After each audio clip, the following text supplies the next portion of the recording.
मित्रांनो, असं म्हणतात की सोन्याचं खरं मूल्य आगीतून गेल्यावरच कळतं. पण जर एखाद्या मुलीने स्वतःला आगीत झोकून दिलं तर ती ज्याच्याशी लग्न करणार आहे तो माणूस खरा आहे की केवळ एक चकचकीत मुखवटा आहे हे जाणून घेण्यासाठी. एक करोडपती ज्याच्याकडे केवळ एका इशाऱ्यावर नोकरांची रांग लागत असे. तिने आपले रेशमी कपडे उतरवले आणि एका सामान्य मोलकरणीची फाटलेली साडी नेसली. ज्याच्याशी तिचं लग्न होणार होतं त्या माणसाचं घर तिने त्याला पारखून पाहण्याचा विचार केला होता. पण तिला कल्पनाही नव्हती की ही पारख एक सर्वात मोठं सत्य उघड करेल. एक खोटं, एक लपलेली ओळख, तुटलेला विश्वास आणि एक असं रहस्य जे संपूर्ण कथेला हादरवून टाकेल. ही ढोंग आणि सत्तेची कथा आहे. ही एका अशी परीक्षेची कथा आहे ज्यात परीक्षा घेणाऱ्याचीच परीक्षा झाली. म्हणून शेवटपर्यंत माझ्यासोबत राहा, कारण ही कथा शेवटचे वळण तुमच्या काळजाला स्पर्श करेल.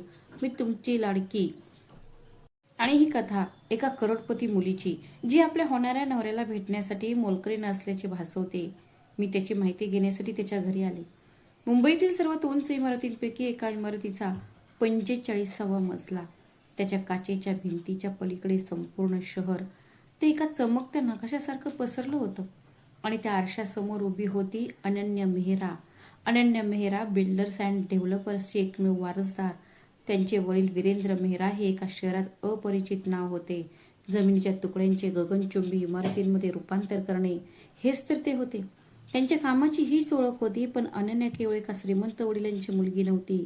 ती सुशिक्षित, हुशार आणि सर्वात महत्वाची म्हणजे मुद्दा असा की तिला माणसे ओळखता येत होती. ती संपत्तीपेक्षा चारित्र्याला जास्त महत्व देत असे.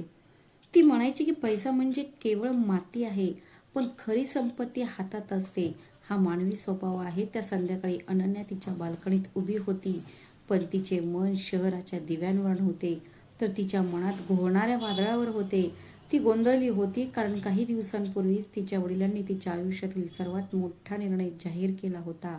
अनन्या बाळा, वीरेंद्र मेहरा खोलीत शिरले. त्यांच्या चेहऱ्यावर एका वडिलांचे प्रेम आणि एका व्यावसायिकाची दूरदृष्टी या दोन्हींचा मिलाप दिसत होता. मी तुझ्यासाठी एक मुलगा शोधला आहे. कबीर राजवंश, शहरातील सर्वात आश्वासक तरुण उद्योजक.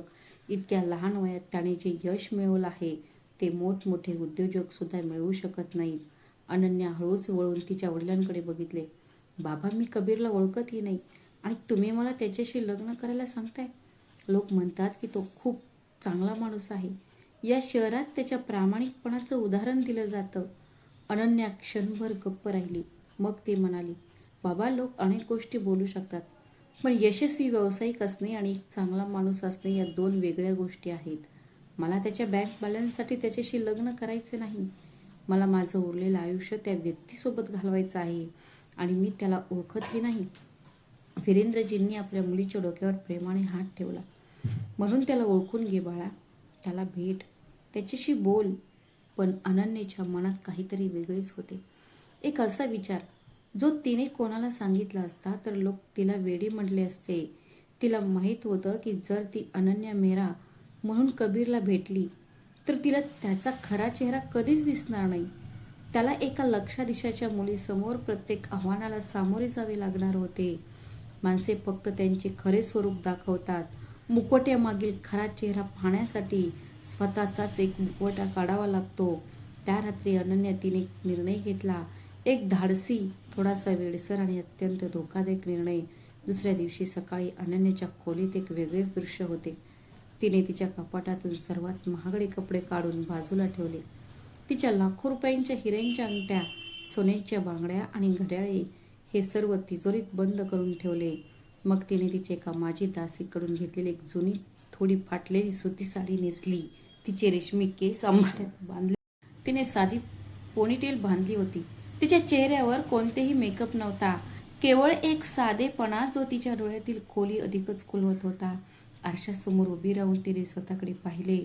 अनन्या मेहरा नाहीशी झाली होती. आता आरशात एक साधी, मेहनती मुलगी उभी होती. तिने तिचे नाव सुद्धा बदलले होते, राधा. अनन्याला असे समजले होते की आजकाल कबीर घराण्याच्या आलिशान बंगल्यात एक मोलकरीण काम करत होती. ती अविवाहित म्हातारी तिच्या गावी परत आली होती. ही एक उत्तम संधी होती, पण यात एक मेक होती. अनन्याने तिच्या संपूर्ण आयुष्यात कधीही फरशी पुसली नव्हती. तिने ते शिकून घेतले होते. तिने कधीही भांडी घासली नव्हती. तिला नीट स्वयंपाक सुद्धा करता येत नव्हता. तरीही तिचा निश्चय पक्का होता. निघण्यापूर्वी तिने तिच्या वडिलांना फक्त एवढेच सांगितले, बाबा, मला थोडा वेळ हवा आहे. मी काही दिवसांसाठी मैत्रिणीच्या घरी जात आहे. मला स्वतःला काही प्रश्नांची उत्तरे शोधायची आहेत. वीरेंद्रनी विश्वास ठेवला, पण त्यांची मुलगी कुठे चालली आहे याची त्यांना कल्पना नव्हती. त्या दिवशी सकाळी अनन्या आता राधा टॅक्सीत बसून कबीरच्या बंगल्याकडे निघाली. तिचं हृदय ढोलासारखं धडधडत होतं. पकडली गेली तर काय होईल याची भीतीही तिला वाटत होती. पण तिचा निर्धार तिच्या भीतीपेक्षा अधिक प्रबळ होता. कबीर राजवंश बंगला म्हणजे एक स्वप्नच होते. उंच लोखंडी दरवाजे, हिरवीगार कुरणे आणि मध्यभागी एक भव्य पांढरी इमारत. राधा दरवाजासमोर उभी होती आणि तिचे हात थरथरत होते. तिने एक दीर्घ श्वास घेतला आणि फाटकाच्या आत गेली. घरकाम करणारी बाई कमलादेवी होती. एक कडक आणि मोठ्या आवाजाची स्त्री. ती मध्यमवयीन स्त्री होती. तिने संशयी नजरेने राधाला वरपासून खालपर्यंत निहाळले. तुमचं नाव काय? तुम्ही कुठून आला आहात? तुम्ही याआधी कधी अशा मोठ्या घरात काम केलं आहे का? तुला काम येतं की फक्त दिखावा करायला आली आहेस? राधाने थोड्या गावठी आवाजात म्हटले. हो, माझं नाव राधा आहे. मी गावातली आहे. मी काम शोधत आहे. मी घरातली सगळी कामं करेन. झाडू मारणे, फरशी पुसणे, भांडी घासणे, कपडे धुणे. फक्त मला राहायला एक छोटी जागा आणि थोडे काम द्या. मी खूप मेहनती आहे. कमलादेवीनी नाक मुरडले. अगं मुली, हे कबीर बाबूचं घर आहे. साफसफाई करताना धुळीचा एक कण जरी दिसला किंवा कामात थोडा जरी हलगर्जीपणा झाला तरी त्याला लगेच शिक्षा होईल. आणि हो, एक गोष्ट लक्षात ठेव, बॉसच्या जास्त संपर्कात राहू नकोस, जास्त बोलू नकोस. फक्त शांतपणे तुझं काम कर. जा. स्वयंपाकघरात भांड्यांचा ढीग पडला आहे, त्यांना चकचकीत कर. राधा स्वयंपाकघरातील एका गरम दमट कोपऱ्यात बसली. भांड्यांचा ढीग इतका मोठा होता की तिला क्षणभर चक्कर आली. तिने थंड पाणी ओतले आणि भांडी घासू लागली.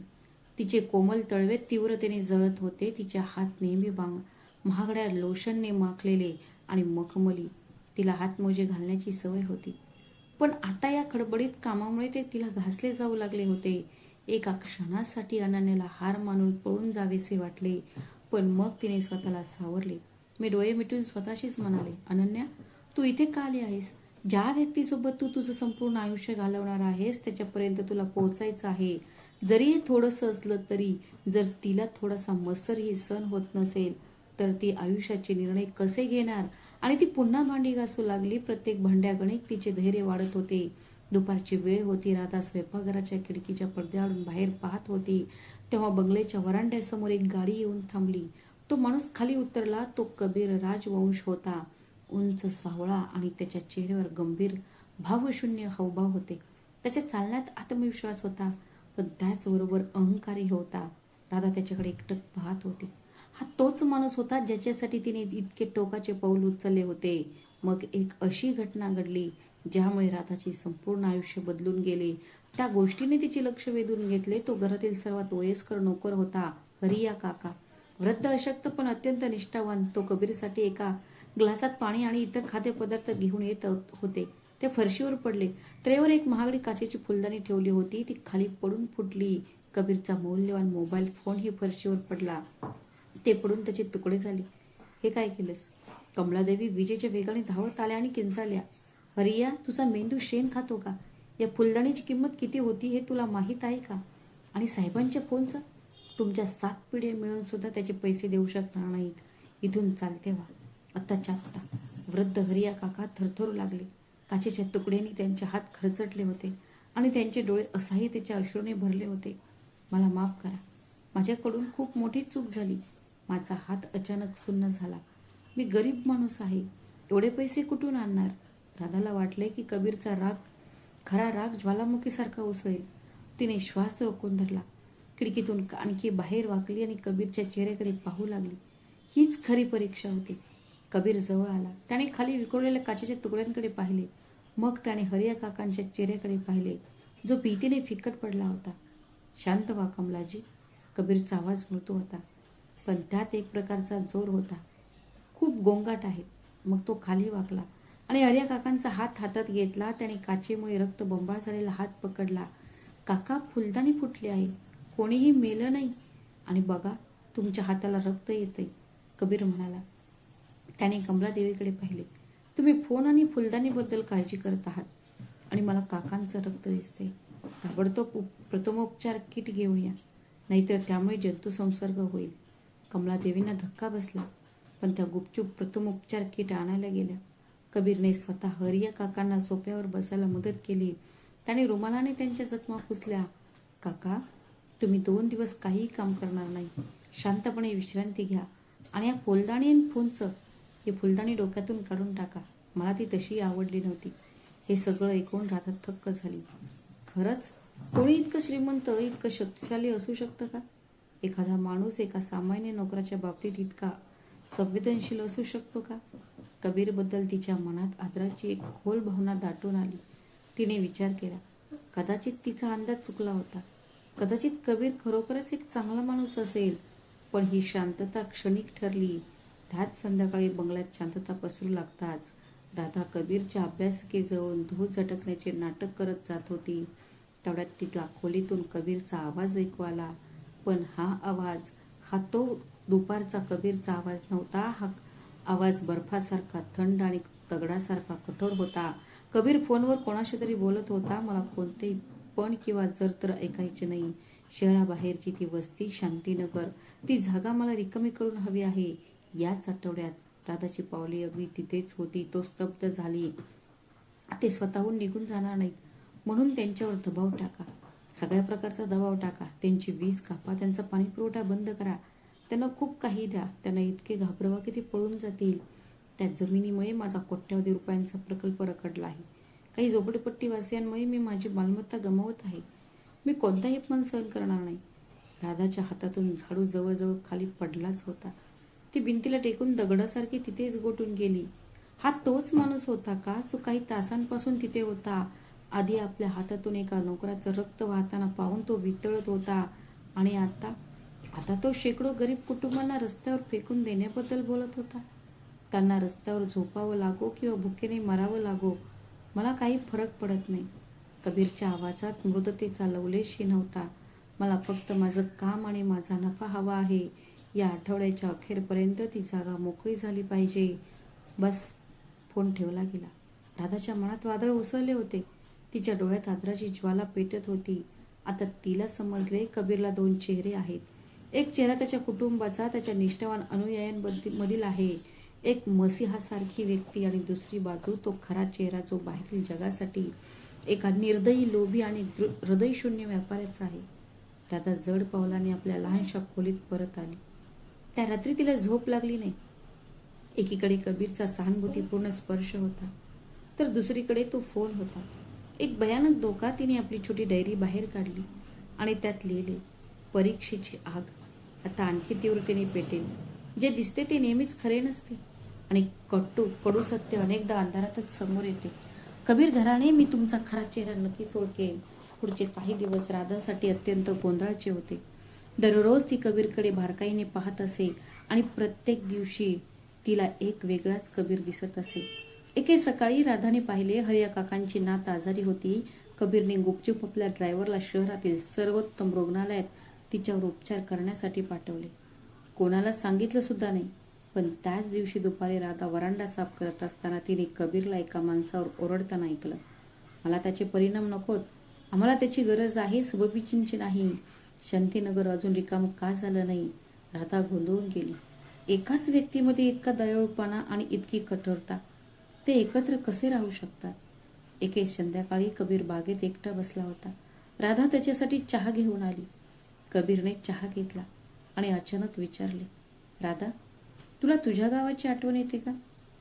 राधा क्षणभर थांबली. मग ती म्हणाली, हो साहेब, मला खूप आठवण येते. तिथली माती, तिथली माणसं, सगळंच काहीतरी. माणसं. कबीरने एक दीर्घ श्वास घेतला. या जगात माणसं सगळ्यात अवघड गोष्ट आहे राधा. दगड फोडणं सोपं आहे, माणसानं समजून घेणं अवघड आहे. राधाने हिंमत एकवटून विचारले, साहेब, मी तुम्हाला काही विचारू शकते का? तुमची काही हरकत नसेल तर तुम्ही तुमच्या कुटुंबाशी खूप चांगले वागता, पण बाहेरील जगाचं काय? तुम्ही त्यांच्याशी इतके कठोर का वागता? शांतीनगरचे ते लोक, त्यांची मुलं. कबीरचे डोळे अचानक थंड झाले. त्यांच्या चेहऱ्यावरचा कोमलपणा नाहीसा झाला. राधा त्यांचा आवाज कठोर झाला. मी तुला इथे काम करण्यासाठी कामावर ठेवलं आहे, मला सल्ला देण्यासाठी नाही.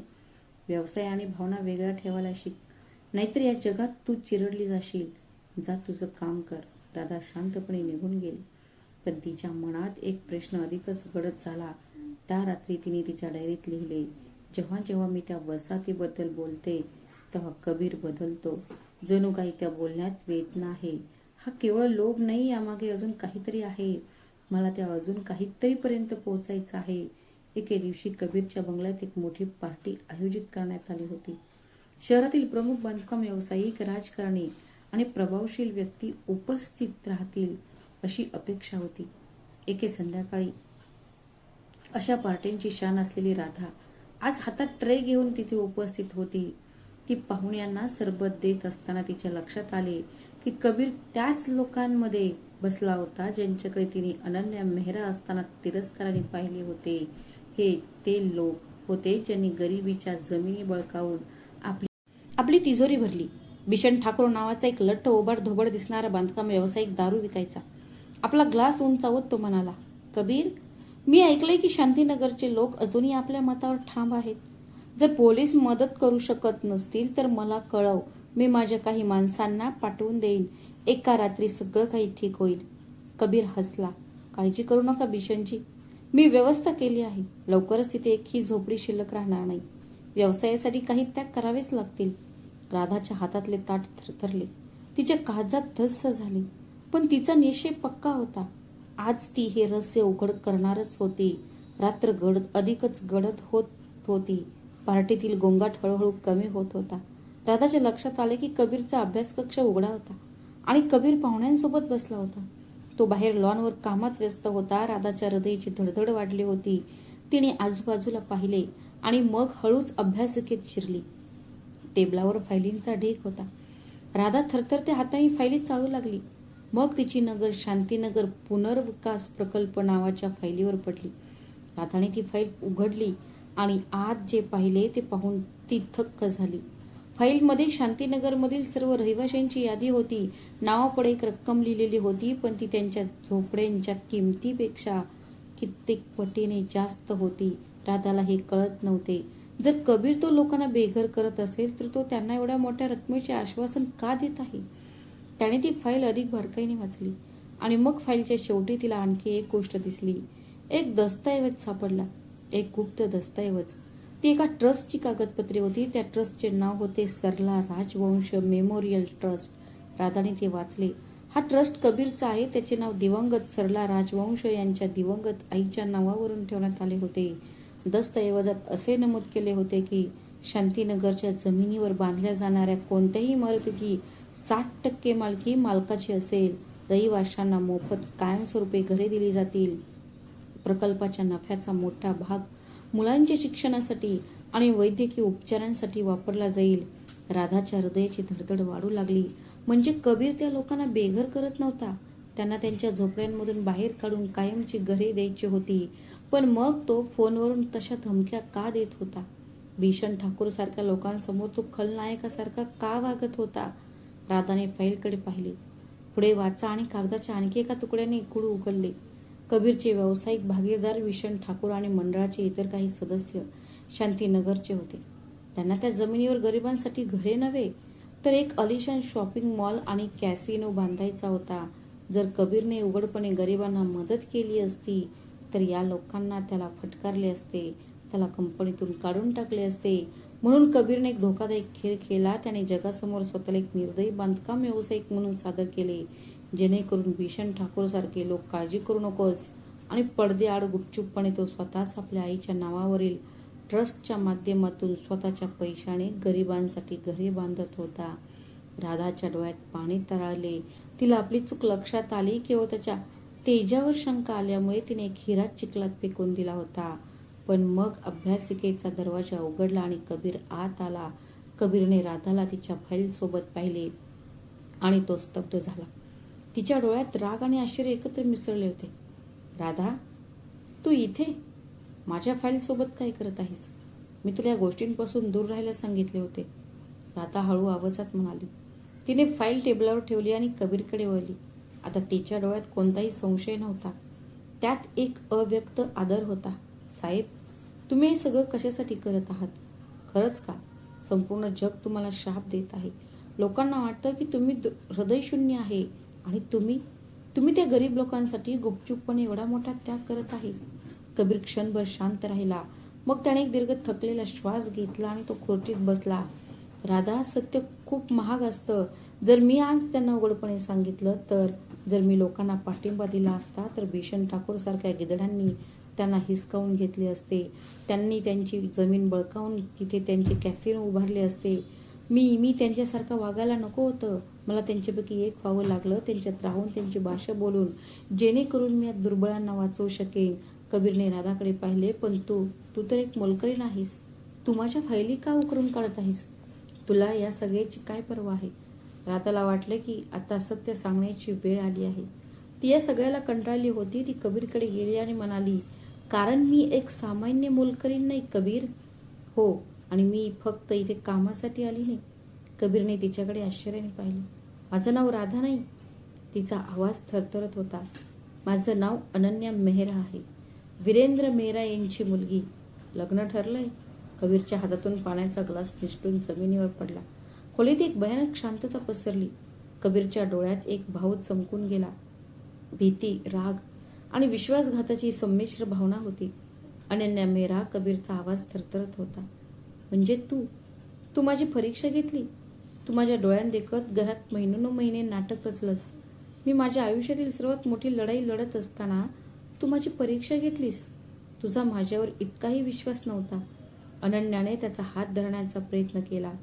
कबीर, माझं ऐक. पण कबीरने तिचा हात झटकून टाकला. नाही अनन्या, तू फक्त माझा विश्वासघात केला नाहीस, तू आपल्या भविष्यातील नात्याच्या अगदी पायाचाच विश्वासघात केला आहेस. एका अशा नात्याचा ज्याची सुरुवात हेरगिरी आणि खोटेपणाने होते. परिणाम कधीच चांगला असू शकत नाही. तू आत्ताच्या आत्ता इथून निघून जायलाच हवं. अनन्या तिथेच उभी राहिली. तिच्या डोळ्यात अश्रू दाटून आले. कबीरची परीक्षा झाली होती आणि तो त्या परीक्षेत उत्तीर्ण झाला होता. सोन्यापेक्षाही शुद्ध. पण या परीक्षेच्या प्रक्रियेत स्वतः अनन्या ती नजरेआड झाली होती. कबीरने तिच्याकडे मागे येऊन पाहिलेही नाही. तो खोलीतून निघून गेला. त्या रात्री पावसाच्या सरींमध्ये अनन्या आपली बॅग घेऊन कबीरच्या बंगल्याच्या गेटमधून बाहेर पडताना तिने मागे वळून त्या आलिशान घराकडे पाहिले. जिथे ती मोलकरीण म्हणून आली होती ती तशीच होती आणि आता ती एखाद्या गुन्हेगारासारखी वागत होती. जेव्हा अनन्या मेहरा हवेलीत पोहोचली तेव्हा त्याची अवस्था पाहून तिला धक्काच बसला. तिथे उभे असलेले पहारेकरी सुद्धा चकित झाले. ओले कपडे, चिखलाने माखलेला स्कार्फ आणि डोळ्यात एक निर्विकार भाव. ती थेट तिचे वडील वीरेंद्र मेहरा यांच्या खोलीत गेली. वीरेंद्र काही फाईल्स हाताळण्यात व्यस्त होते, पण आपल्या मुलीचा चेहरा पाहताच त्यांनी सर्व काही बाजूला सारले. अनन्या, तू हे काय करून बसली आहेस? इतके दिवस कुठे होतीस तू? अनन्या ती सोफ्यावर बसली आणि डोळ्यात अश्रू आणून त्यांना सर्व काही सांगितले. ती राधाच्या वेशात कबीरच्या घरी कशी गेली होती, तिने कबीरचा खरा चेहरा कसा पाहिला होता आणि कबीरने तिच्यासमोर आपली गुपिते कशी उघड केली होती. त्याने त्याच्या आईच्या नावाने एक ट्रस्ट स्थापन केला आहे आणि गरिबांसाठी घरे बांधण्याचे काम हाती घेतले आहे. बाबा, जग कबीरला जसे समजते तसा तो नाही. तो एक मसीहा आहे, जो तो स्वतःला राक्षस म्हणून दाखवून लोकांच्या घरात शिरकाव करत होता. आणि मला त्याच्या निस्वार्थ स्वभावाबद्दल शंका होती. त्याने माझ्याशी असलेले सर्व संबंध तोडले. बाबा, वीरेंद्रजी काही वेळ शांत राहिले. मग ते खिडकीजवळ गेले आणि बाहेर पडणारा पाऊस पाहू लागले. अनन्या, ते हळू आवाजात म्हणाले, स्वाभिमानी माणूस कधीही माझ्या चारित्र्याबद्दलची कोणतीही शंका मी सहन करू शकत नाही. कबीरने जे केले ते त्याच्या प्रतिष्ठेला साजेसे होते. पण बाळा, आता पश्चातापाची अश्रू ढाळण्याची वेळ नाही. आता प्रायश्चित्त करण्याची वेळ आली आहे. अनन्याने आपले अश्रू पुसले आणि वडिलांकडे पाहिले. जर कबीर खरंच एकटाच लढत असेल, वीरेंद्रजी म्हणाले, तर तू त्याची ढाल व्हायला पाहिजे. मला ते व्हावंच लागेल. आणि एक मला व्यावसायिक जगातून एक बातमी मिळाली आहे. कबीरचा स्वतःच भागीदार भीषण ठाकूर आणि त्याचा भागीदार कबीर यांच्या विरोधात एक मोठा खटला दाखल केला जात आहे. ते कबीरला त्याच्याच कंपनीतून बाहेर काढण्याची योजना आखत आहेत. अनन्याचे डोळे पुन्हा चमकले. तिचे अश्रू आटले. आता त्यांची ती जागा एका विशिष्ट हेतूने ताब्यात घेण्यात आली होती. तर आता मी माझा खेळ खेळेन बाबा. कबीरने मोलकरीण बनवले. मला त्याच्या घरातून हाकलून देण्यात आले. आता मी अनन्या मेहरा, तो माझा कितीही द्वेष करो, मी त्याच्या आयुष्यातील सर्वात मोठी लढाई जिंकेन. पुढचे काही दिवस अनन्यासाठी रात्रंदिवसांसारखे होते. तिने तिचे सर्व वकील आणि मेहरा बिल्डर्समधील विश्वासू सहकाऱ्यांना कामाला लावले. भीषण ठाकूर हे संचालक मंडळातील इतर सदस्यांसोबत मिळून एक गुप्त बंड घडवून आणण्याचा कट रचत असल्याचे उघड झाले. भीषण यांनी असा युक्तिवाद केला की कबीर अतिदानधर्म वाळवीप्रमाणे कंपनीचा नफा पोखरत होता. कबीरला मानसिकदृष्ट्या अस्थिर किंवा व्यावसायिकदृष्ट्या बेपर्वा ठरवले जावे अशी त्यांची इच्छा होती. त्याला CEO म्हणून घोषित करून त्याच्या पदावरून हटवले पाहिजे. आणि भीषणचा खरा हेतू काय? शांतीनगरच्या जमिनीवर गरिबांसाठी घरे बांधणे नव्हे, तर एक भव्य कॅसिनो उभारणे, एक नाईट क्लब उभारण्यासाठी, ज्यामुळे त्याला बेकायदेशीरपणे कोट्यावधींची संपत्ती जमा करता येणार होती. कबीरची स्वप्ने भंगू न देण्याचा अनन्याने निश्चय केला होता. तिने आपली खाजगी मालमत्ता विकली. तिने आपली संपूर्ण संपत्ती पणाला लावली, जी तिच्या आईने मृत्यूपत्रात तिच्यासाठी ठेवली होती. त्याने राजस्थ ग्रुपचे शेअर्स गुप्तपणे खरेदी करण्यास सुरुवात केली. जो संचालक मंडळात त्याच्याकडे मतदानाचा अधिकार होता, ती रात्रंदिवस फायली, कायदेशीर कागदपत्रे आणि गुंतागुंतीच्या आर्थिक आकडेवारीत स्वतःला गुंतवणूक घेत असे. याच काळात तिला भीषण ठाकूरचा एक जुना शोध लागला. त्याच्या गैरकृत्यांचे पुरावेही गोळा करण्यात आले. त्याने बनावट परदेशी कंपन्यांमार्फत कशी लाच घेतली, त्याने निकृष्ट दर्जाचे बांधकाम साहित्य कसे वापरले. त्या काही दिवसात अनन्या पूर्णपणे बदलली होती. ती आता पूर्वीसारखी उत्साही अनन्या राहिली नव्हती किंवा असहाय्य राहताही नव्हती. ती एक कुशल रणनीतिकार बनली होती. आता तिचं काम झालं होतं. ती एका अनोळखी कॅफेमध्ये कबीरच्या सर्वात विश्वासू सचिवाला आदित्यला भेटली. आदित्य, मला बोर्ड मीटिंगचा कबीर बारीक सारीक तपशील हवा आहे. मी पडद्याआड हे सगळं करत आहे, याची कबीरला अजिबात कल्पना नसावी. तो खूप स्वाभिमानी आहे. तो माझी मदत कधीच स्वीकारणार नाही.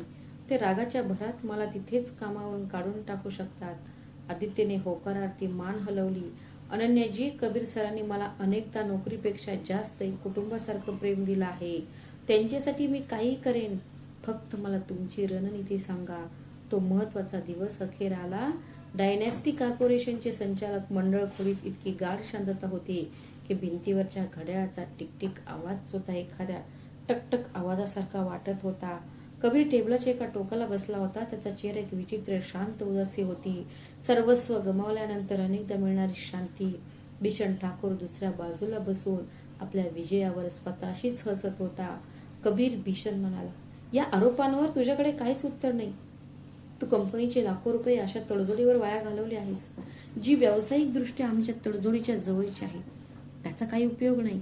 तुम्ही भागधारकांच्या विश्वासाला तडा दिला आहे. राजीनामा देणे हाच एकमेव सन्माननीय मार्ग आहे. कबीरने हळूच आपले पेन बाहेर काढले. त्याने ते उचलले. त्याचे हात थरथरत होते.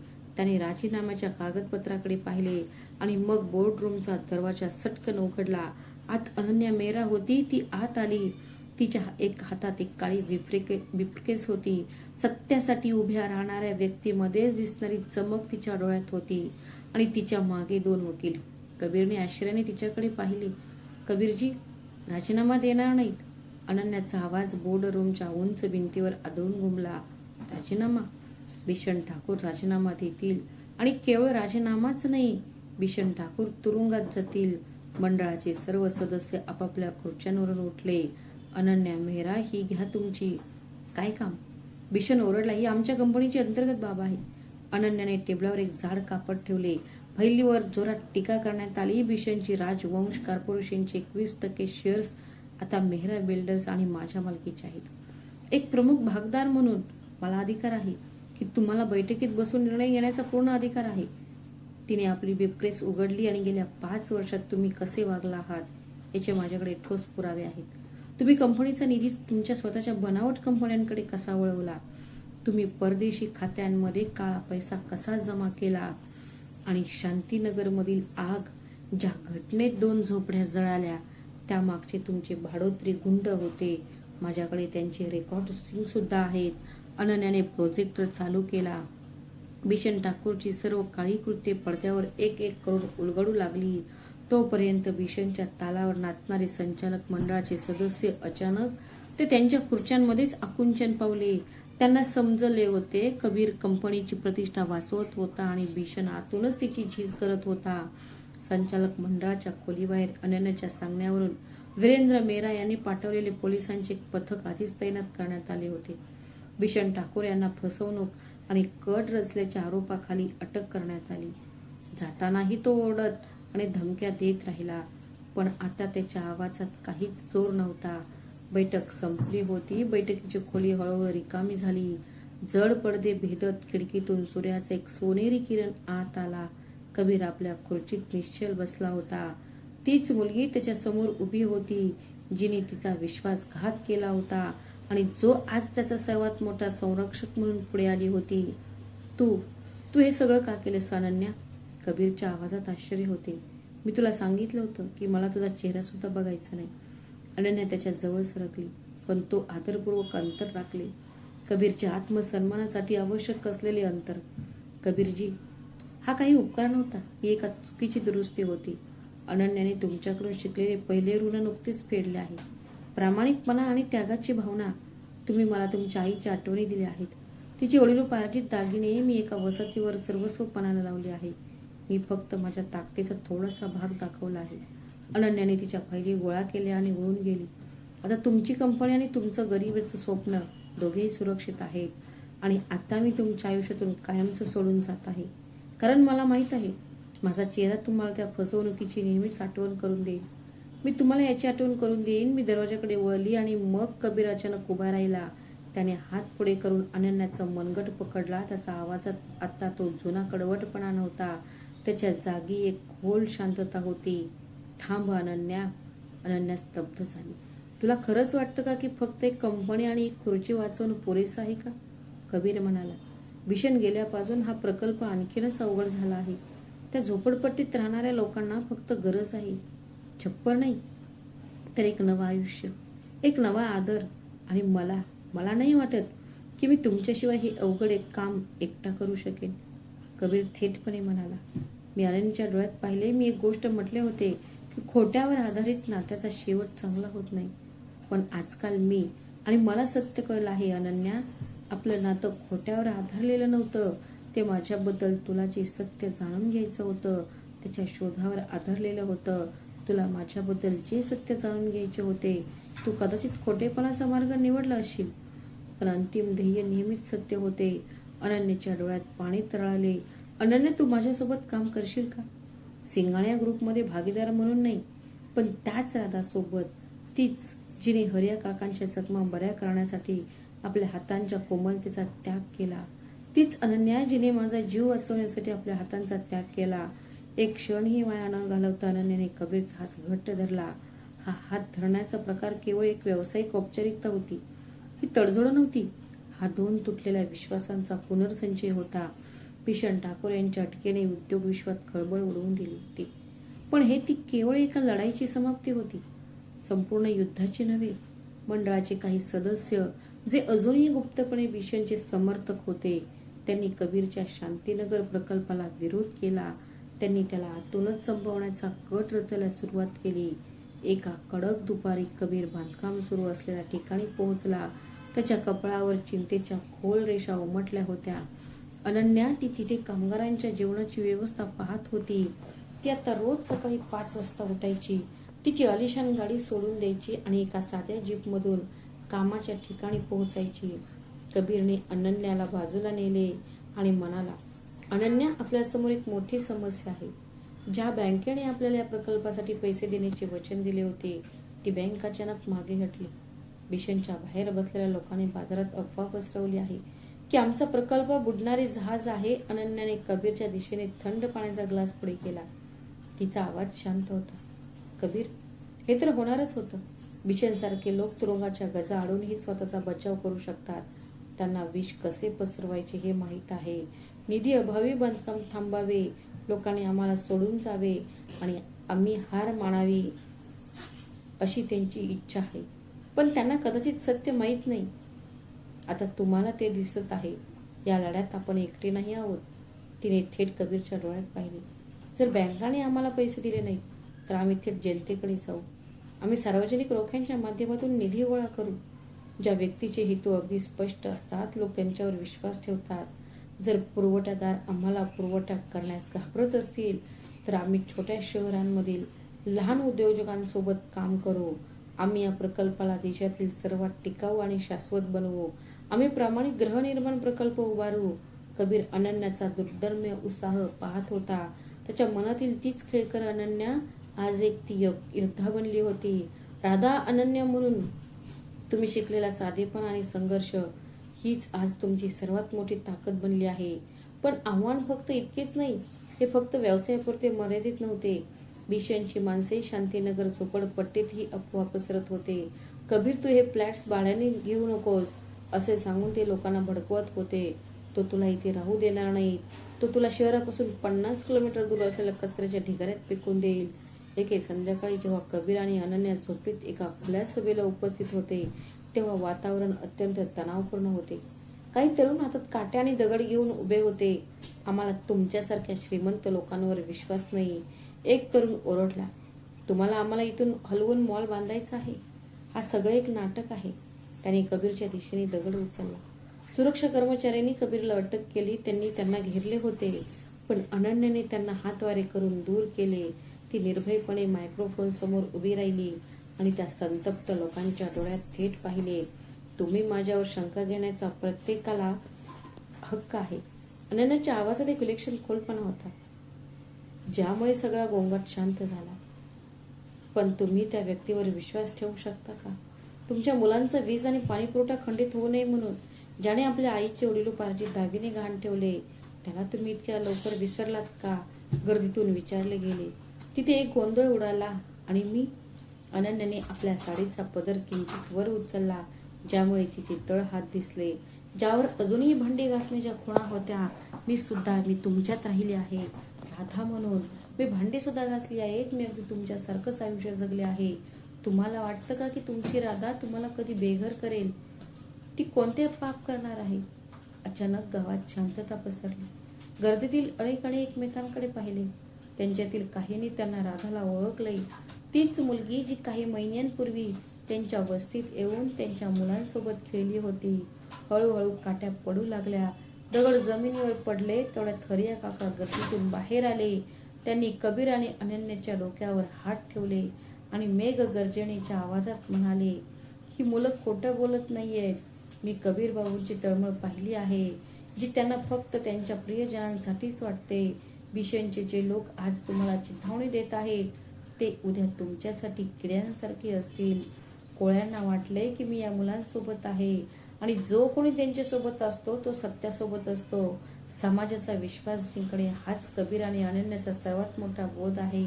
तो एक विजय होता पण शत्रूचा हल्ला अजून संपला नव्हता.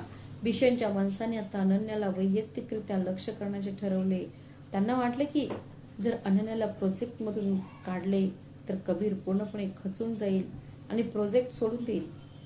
एका अंधाऱ्या रात्री जेव्हा अनन्या तिचे ऑफिसचे काम संपवते ती रात्री उशिरा घरी परत येत होती आणि 3 गाड्या तिच्या गाडीचा पाठलाग करू लागल्या. धोका ओळखून चालकाने वेग वाढवला पण शहराच्या निर्मानुष्य बाहेरील भागात हल्लेखोरांनी अनन्याच्या गाडीला चारी बाजूनी घेरले. मागून एक जोरदार धक्का देण्यात आला. गाडीवरील नियंत्रण सुटले आणि ती एका खांबाला धडकली. तिच्या डोक्याला गंभीर दुखापत झाली. ती बेशुद्ध पडली. हल्लेखोर तिला गाडीतून बाहेर ओढणारच होते तेवढ्यात पोलिसांचा सायरन वाजू लागला. कबीर जो अनन्याने तिचे लोकेशन शेअर केल्यामुळे काहीतरी गडबड असल्याचा त्यांना इशारा मिळाला आणि पोलीस अगदी वेळेवर पोहोचले. थरारक पाठलागानंतर हल्लेखोराला पकडण्यात आले आणि भीषण ठाकूरचा त्यांच्याशी असलेला थेट संबंध उघड झाला. 2 दिवसांनंतर जेव्हा अनन्याला रुग्णालयात शुद्ध आली तेव्हा तिला कबीर तिच्या पलंगाजवळ बसलेले दिसला. कबीरचे डोळे लाल झाले होते. त्याला कित्येक रात्र झोप लागत नव्हती. त्याने अनन्याला आपल्या हातात धरले होते. तिचा हात धरून तो थरथरत होता. अनन्या, तुला गमावण्याच्या विचारानेच माझा जीव जात होता. कबीरचा आवाज रडका होता. हे सगळं माझ्या हट्टीपणामुळे घडत आहे. कदाचित मी हा प्रकल्प थांबवायला हवा. माझ्या आदर्शासाठीचा हा लढा माझ्या प्रियजनांचे आयुष्य धोक्यात घालत आहे. अनन्या अशक्तपणे पण दृढनिश्चयाने म्हणाली. त्या आवाजाने कबीरच्या तळहातावर दाब दिला. कबीर, ही लढाई आता फक्त तुझी किंवा माझी राहिलेली नाही. ही लढाई त्या शेकडो कुटुंबाच्या स्वप्नांसाठी आहे, ज्यांनी त्यांचा जीव आपल्यावर सोपवला आहे. त्यांनी त्यांच्या झोपड्या सोडल्या आणि सत्यासाठी, न्यायासाठी थोडी जोखीम पत्करावी लागली तर तो काही वाईट सौदा नाही. आम्ही मागे हटणार नाही. भीषण या भ्याड कृत्यातून त्याची खोलीवरची भीती दिसून येते. आणि लक्षात ठेवा, केवळ घाबरलेली व्यक्तीच आपला शेवटचा आणि सर्वात कमजोर हल्ला करते. आपला विजय आता अगदी जवळ आला आहे. कबीर खाली वाकला आणि त्याने अनन्याच्या कपाळाचे चुंबन घेतले. त्या शांत क्षणी त्यांच्यातील प्रेमाने शारीरिक आकर्षणालाही मागे टाकले. प्रेमाचे रूपांतर एका आध्यात्मिक वचनबद्धतेत झाले. ते आता केवळ दोन प्रेमी नव्हते, ते दोन आत्मे होते, जे समाजातील घाण साफ करण्याच्या दृढ निश्चयाने एकवटले होते. रुग्णालयातून डिस्चार्ज मिळाल्यावर अनन्या आराम करण्याऐवजी बांधकाम साईटवर परतली. तिच्या पट्ट्या आणि तिच्या जखमा तो कामगारांसाठी प्रेरणास्थान बनला. प्रत्येक जण अधिकच उत्साहाने काम करू लागला. दरम्यान तुरुंगात भीषण ठाकूरचे साम्राज्य पत्त्यांच्या घराप्रमाणे कोसळत होते. अनन्याच्या साक्षीमुळे त्याच्या अनेक बेहिशोबी मालमत्तांवर पोलिसांनी छापे टाकले. त्याचे निष्ठावंत साथीदार आता माफीचे साक्षीदार बनले होते. प्रकल्पाचा पहिला टप्पा पूर्णत्वाकडे येत आहे. कबीर आणि अनन्या आणखी एक ऐतिहासिक निर्णय घेतात. त्यांनी उद्घाटनासाठी कोणत्याही प्रमुख राजकारण्यांना किंवा अभिनेत्यांना आमंत्रित केले नाही. त्यांनी हरिया काकांना प्रमुख पाहुणे म्हणून निवडले. ते समाजातील सर्वात वयस्कर आणि सर्वात आदरणीय सदस्य होते. गरीब मुलगा एका प्रामाणिक माणसासाठी तो दिवस संपूर्ण शहरासाठी एक उत्सव होता. जिथे एकेकाळी चिखल, रोगराई आणि मोडकळीस आलेल्या झोपड्या होत्या, तिथे आता रंगीबिरंगी मजबूत भूकंप प्रतिरोधक इमारती उभ्या होत्या. जुन्या पद्धतीच्या सदनिकांची एक रांग लागली होती. थरथरत्या हातांनी हरिया काकांनी पहिल्या घराची रिबीन कापली आणि एका विधवा आईच्या हातात चाव्या दिल्या. तिथे उपस्थित असलेल्या प्रत्येकाच्या डोळ्यात पाणी होते. कबीर आणि अनन्या एका कोपऱ्यात उभे राहून शांतपणे ते दृश्य पाहत होते. आपण हे खरंच करून दाखवलं अनन्या, कबीर हळू आवाजात म्हणाला. अनन्याने कबीराच्या डोळ्यात पाहिले. कबीर, ही तर फक्त एक छोटी सुरुवात आहे, पण आज मला एक खरं सत्य जाणून घ्यायचं आहे. माझ्या लक्षात आले आहे की केवळ इतरांच्या चारित्र्याचेच मूल्यमापन केले जात नाही. कधी कधी आयुष्य आपल्याला अशा परिस्थितीत आणून ठेवते जिथे आपल्याला स्वतःशीच परीक्षा घ्यावी लागते. जे योग्य आहे त्यासाठी आपण किती खाली वाकू शकतो आणि किती उंच भरारी घेऊ शकतो. या प्रकल्पाच्या यशामुळे केवळ शेकडो कुटुंबांना निवारा मिळाला नाही, यामुळे शहरातील संपूर्ण कॉर्पोरेट जगताची मानसिकता बदलली. पण जसजशी बाह्य आव्हाने कमी झाली तसतशी कबीर आणि अनन्या यांच्यात एक वेगळीच शांतता पसरली. ते मनात रुजत होतं. ती एका अशा नात्याची शांतता होती जे एका खोट्याने सुरू झालं होतं, परीक्षेच्या अग्नी दिव्यांमधून पार पडलं होतं आणि आता शरणागतीच्या तिट्यावर उभं होतं. गृहप्रवेश सोहळ्यानंतर एका आठवड्याने अनन्याला थोडे एकटे वाटू लागले. तिने तिचे काम व्यवस्थित केले होते, पण तिच्या मनाच्या एका कोपऱ्यात एक भीती अशी होती, कबीरने तिला पूर्णपणे माफ केले होते का? राधाचा मुखवटा अजूनही त्यांच्यामध्ये एका सावलीसारखा रेंगाळत होता का? त्या संध्याकाळी कबीरने अनन्याला शहरापासून दूर असलेल्या एका जुन्या ओसाड पायऱ्यांच्या विहिरीजवळ बोलावले. ही तीच जागा होती जिथे कबीर आपल्या आईची आठवण काढत एकांतात बसायला यायचा. हो, तसंच होतं. जेव्हा अनन्या तिथे पोहोचली तेव्हा ती जागीच स्तब्ध झाली. संपूर्ण विहीर शेकडो मातीच्या दिव्यांनी उजळून निघाली होती. कोणताही दिखावा नव्हता, कोणतीही महागडी सजावट नव्हती. फक्त तिथे एक आध्यात्मिक शांती होती. कबीर एका दगडाच्या कटड्यावर बसून आकाशात उगवणारे तारे पाहत होता. तिने हाक मारली, कबीर. अनन्या हळू आवाजात म्हणाली. तिच्या आवाजात संकोचाची छटा होती. कबीर उठून अनन्याच्या जवळ आला. त्याने तिचे दोन्ही हात आपल्या हातात घेतले. त्याने आपल्या हातांच्या तळव्यांकडे पाहिले. भांडी घासल्यामुळे आलेले फोड आता भरले होते, पण आठवणी अजूनही ताज्या होत्या. अनन्या, जेव्हा तू पहिल्यांदा राधा म्हणून माझ्या घरी आली होतीस तेव्हा मला वाटलं तू फक्त एक असहाय्य मुलगी आहेस. मग जेव्हा तुझं सत्य समोर आलं तेव्हा मला कळलं की तू फक्त एक गर्विष्ठ श्रीमंत मुलगी आहेस जी भावनांशी खेळते. कबीर, त्याने एक दीर्घ श्वास घेतला. पण गेल्या काही महिन्यात जेव्हा मी तुला माझा जीव धोक्यात घालून माझ्या स्वप्नांसाठी लढताना पाहिलं तेव्हा मला जाणवलं, राधा आणि अनन्या वेगळ्या नाहीत. त्या एकाच नाण्याच्या दोन बाजू आहेत. एक म्हणजे साधेपणा तर दुसरी म्हणजे धैर्य. अनन्याच्या डोळ्यात पाणी तळाले. कबीर पुढे बोलू लागला. तो पुढे आला आणि त्याने तिचे अश्रू पुसले. अनन्या, मी आज तुला काहीतरी विचारायला आलो आहे. आपल्या आई वडिलांनी काय ठरवलं होतं ते नाही, व्यवसायाच्या गरजेनुसार काय करावं लागलं तेही नाही. मी ठरवलं होतं. कबीर क्षणभर थांबला. मला माझ्या आयुष्यात ती राधा हवी आहे जी घर सोडून गेली आहे. प्रामाणिकपणे तिने भांडी घासली. एका नोकराच्या जखमा साफ करत असताना त्याला पाहून तिचे डोळे पाणावले. आणि ज्या अनन्याने माझा आत्मा चोरला तिला मला माझी जीवनसाथी बनवायचं आहे. तू तुझ्या आयुष्यातील हा सर्वात मोठा प्रकल्प माझ्यासोबत सुरू करशील का? अनन्याने क्षणभरही न थांबता कबीरला मिठी मारली. शेकडो दिव्यांनी उजळलेल्या त्या निर्मानुष्य विहिरीत दोन जीवांनी एकमेकांना पूर्णपणे स्वीकारले. तिथे कोणी हेर नव्हते, कोणी स्वामी नव्हते. ते दोघे अगदी सामान्य माणसे होती. काही दिवसानंतर मेहरा आणि राजवंश कुटुंबाने त्यांच्या लग्नाची घोषणा केली. संपूर्ण शहर लग्नाची वाट पाहत होते. लोकांना वाटले ते एक भव्य कोट्यावधी डॉलर्स खर्चाचे डेस्टिनेशन वेडिंग होणार होते. पण कबीर आणि अनन्याने पुन्हा एकदा सर्वांना आश्चर्यचकित केले. त्यांनी ठरवले की हा विवाह सोहळा इतर कुठेही नाही तर त्याच शांतीनगर परिसराच्या मध्यभागी पार पडणार आहे, जिथे त्यांनी आपले स्वप्न साकार केले होते. तो लग्नाचा दिवस ऐतिहासिक होता. एखादी पंचतारांकित हॉटेल नव्हे तर झोपडपट्टीतले फुलांनी सजवलेले एक मोकळे मैदान. अनन्याने एक साधा पण मनमोहक लाल रंगाचा रेशमी ड्रेस परिधान केला होता. त्याच परिसरातील एका वयस्कर महिलेने ते स्वतःच्या हाताने विणले होते. कबीरने साधी शेरवानी घातली होती. लग्नाला आलेले पाहुणे मोठे व्यावसायिक नव्हते, खरे तर ते शेकडोच्या संख्येने होते.